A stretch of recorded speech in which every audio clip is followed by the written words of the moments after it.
What's up, YouTube? Double R here, RC Richie. Welcome back to the channel. Thank you, everybody, for tuning in. And thank you all from all my supporters. Today on the bench, yeah, you guessed it. We're doing another chassis upgrade.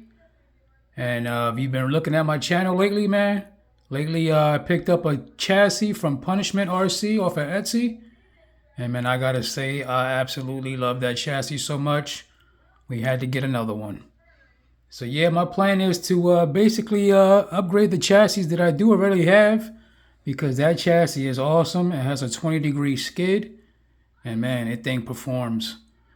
So yep, this is the chassis we have to upgrade, and this was underneath Bluto. As you can see, definitely had a lot of DIY on here. And thank you all for those that chimed in.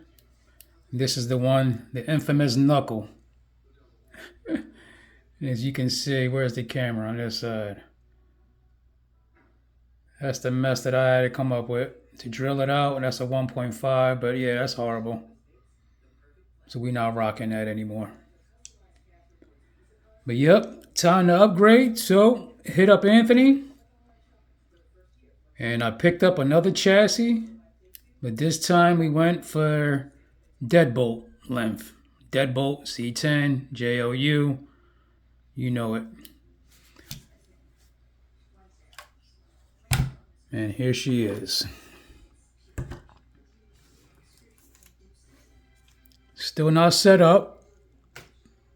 But I went ahead and went with the purple carbon fiber.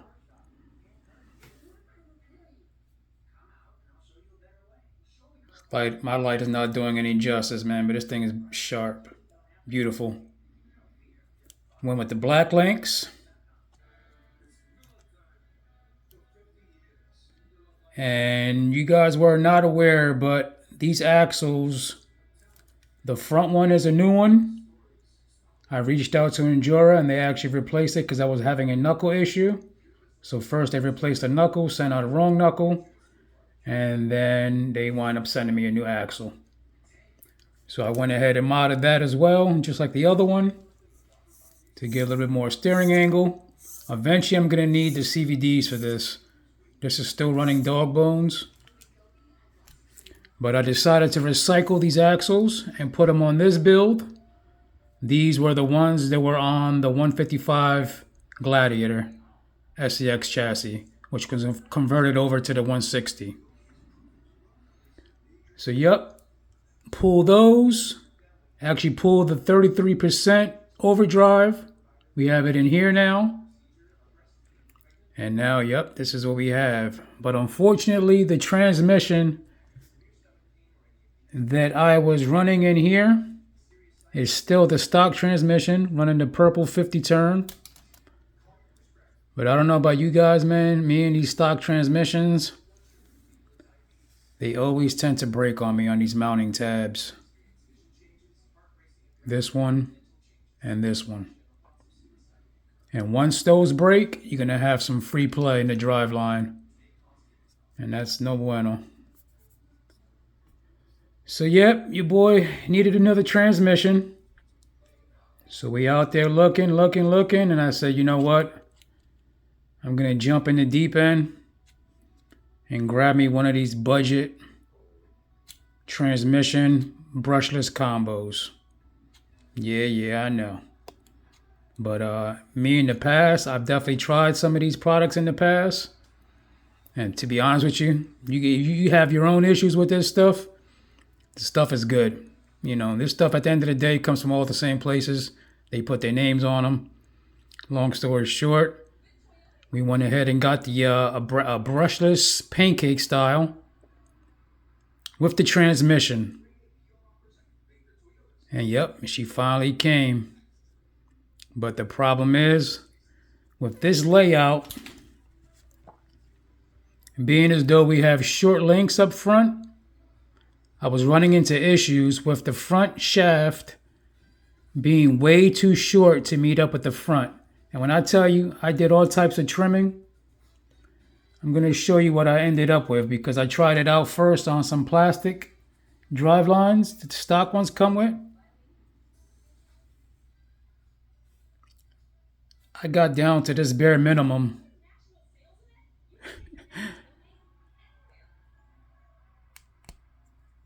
And this is still too short. It's still too long, excuse me. So it just wasn't lining up right. So I'm like, man, what am I doing wrong? I flipped it around the other way to see if it's different, but that wasn't the case either. So at the end of the day, I feel for a pancake style brushless motor set up in the front, running this deadbolt style, I think that front drive shaft is too short. And this is my first experience with one. Please let me know in the comments you guys experience with that. I definitely notice a lot of people do run the pancake style also to the rear. But I definitely wanted this to be my first setup running motor to the front. But anyway, once it all clicked for me, I said, you know what? Let's throw this in the other chassis. Being as though the other chassis is a Gladius, we have longer links in the front. I think it's going to work. And guess what? It sure did. So there you go. This is the infamous, everybody likes to call them Goop RC. I don't think it's called that. I think it's Go Up RC, Go Up the Mountain. But yep, we got the Go Up RC on here. I went with the purple, and the reason why, again, I went with this thing is pretty slick. I wish I would have showed you guys when I took it out the package, but it comes with a very nice packaging. Little zipper case. Definitely will be recycling this. You know, your boy likes to recycle on the channel. And this is the wire lead that it comes with. I don't use that battery style. So I just went ahead and used my same one that I like to use from the Enduro one that comes with the MB100. And that allows you to plug it right into the battery lead, the balance port. And now you can run any battery. You don't have to worry about the other charger, the other size port. But, yep, here we go. Very slick, man. This thing was so smooth. Very smooth operation. Everything was right on it. The gear mesh was right on it. I just make sure everything was tight. And, man, you can't beat it, man. So the question is, does it work? Yes, it does. And I'm like so impressed how good it works. But I don't want to get too much into this video with this one. I'm definitely going to show you a running footage of it. But I just wanted to speak on this real quick because I know a lot of us are hesitant about some of these products out here, man. But at the end of the day, man, look what I have in here. I mean, everything comes from overseas. Like, why are you getting mad about that stuff? But I get it. America. But I digress. But yeah, man. So me having this set up over here, obviously we know everything is already set up. So unfortunately, in order for me to run this body now, we're going to have to do some trimming. I can definitely, as you can see, I already tried it out. And I raised up the mount over here. This is not the way it was set up before. It was a lot lower. But now we're getting to the point where it's throwing off my whole look because now it's bringing the body up so much higher and I don't like it. And I do want to stick with this motor. So I can get that down, this down, but now we're definitely a lot higher over here. And then look how much higher it brings up onto the skid. Before I was covering all that. So I'm going to have to make the executive decision. We're going to have to trim this up. I know. Echo is looking so pretty. But we do have another body coming. And my whole goal with this is to have these chassis all set up, dialed, and then keep on getting 3D printed bodies for them, you know, different sizes. This is a 160.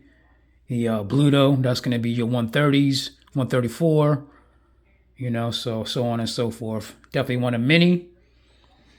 The mini, this is not quite mini yet, but eventually this will be like my small 127, I'm thinking. Maybe 120 might be too small. So I think 127 might be around the that the Lexus is around there or something like that. But yeah, man. I mean, I think it'll look good, but we're going to see. You see this lip right here? I'm going to start working this first. As you can see already, I already have some pencil markings in there. And what I'm going to first do is just take the Dremel and start to sand this down. At the end of the day, we may have to fix things, fix the glass again, but that's what the hobby's all about. Trial and error, right? But yeah, so this is definitely going to be another donor chassis. And there was nothing wrong with this chassis. I love the LCG chassis from Endura. But actually this one was maybe the first, I forget which one I got first or second. But this one has a 6-degree skid. The other ones have an 8-degree. So I definitely like the other ones better.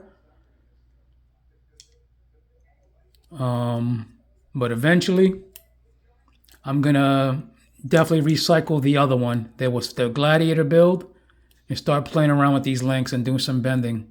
See if we can get them down to the Gladiator length. Maybe I could probably get that one down to a 145. So we'll play around with it. Yeah, so that's that. So this was the helical transmission that just came out of the Gladius build. Love this transmission. Sounds so good. And you can see right there,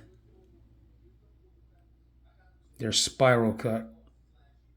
Better engagement. Yeah, love it. But again, man, I said it before. Going brushless is not necessary. But guess what? Man, getting a taste of this in brushless. Man, wait till you see this thing, man. I'm telling you, like, this thing crawls good. Very good. Slow at that, too.